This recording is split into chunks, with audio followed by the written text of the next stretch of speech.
livestock left isolated, and crops washed away. Large sections of farmland near the Gippsland town of Maffra look more like a lake. Cattle were forced to higher ground to escape the fast-rising floodwaters. Some had nowhere to go. Upper Maffra West vegetable farmer Brendan Flanagan says the farm he works for has lost millions of dollars worth of crops when floodwaters inundated the farm overnight. We didn't expect the McAllister to flood to this level, and we weren't expecting floodwaters to rise over our fields and block out most of our crops. These floods follow 48 hours of unrelenting rain across the state's east, as records were broken in the high country. 198 millimetres of rain. That's the highest on record for Mount Hotham area.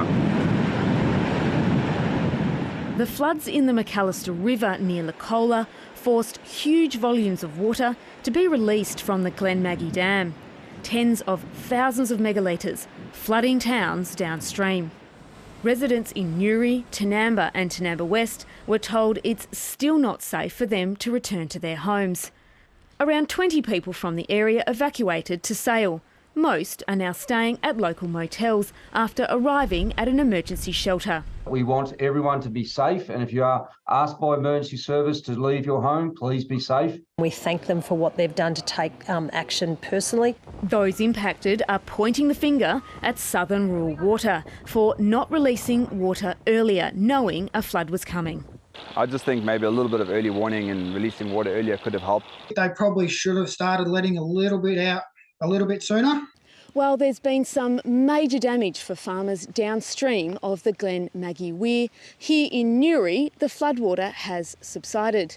And while flood warnings remain tonight, there's some good news from authorities, with no significant rainfall forecast for the region. Emma Field, ABC News, Newry. The sheer volume of water flowing through Victoria at the moment is hard to wrap your head around. In a short space of time, lashings of heavy rain have filled catchments across the state's east, and the huge releases of water from two bursting dams seem to be making things much worse, but it's important to understand why this is being done. It helps if you picture a bucket filling up with water. The job of the flood authorities is to figure out the best time to pour some of that water out. If too much water is tipped out too soon, it could cause unnecessary flooding. And there might not be enough left to irrigate food bowl and dairy regions during dry El Niño conditions. But if it's allowed to overflow or too much is released in one go, that could worsen flooding for communities downstream.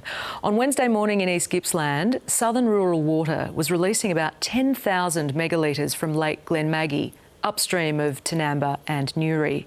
By midnight, the release was gradually scaled up to 58,000 megalitres. That's more water than Melbourne uses in a month.